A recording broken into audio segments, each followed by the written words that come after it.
Food corporation of India अनाज को सुरक्षित रखने के लिए 20,000 करोड़ रुपए का हब एंड स्पोक प्रोजेक्ट लेकर आया है, जिसके अंतर्गत साइलो बनाए जाएंगे और उसमें अनाज रखा जाएगा। शुरू में इस टेंडर में एंटी मोनोपोली क्लॉज था, जिससे कि किसी भी एक कंपनी का पूरा कब्जा ना हो जाए इस काम पर। लेकिन धीमे से नीति आयोग और वित्त मंत्रालय के कहने पर यह एंटी मोनोपोली क्लॉज हटा दिया गया। और फिर क्या, फिर जादू हुआ। 134 साइलो का टेंडर निकला, जिसमें से 110 अडानी एग्री लॉजिस्टिक्स और लीप इंडिया नाम की कंपनी को मिल गए। मतलब 134 में से 110, 20,000 करोड़ में से अकेले अडानी को करीब 10,000 करोड़ का टेंडर मिल गया।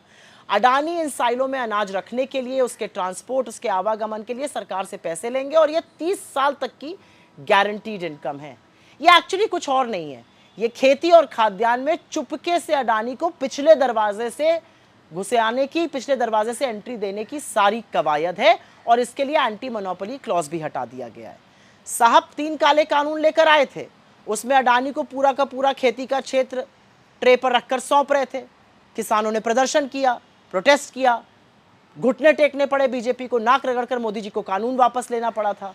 और अब इसीलिए चुपके से उनको एंट्री दी जा रही है पिछले दरवाजे से, एंटी मोनोपोली क्लॉज हटाकर, जिससे कि एफसीआई का अधिकांश काम जो है वो अडानी के हाथ आ जाए।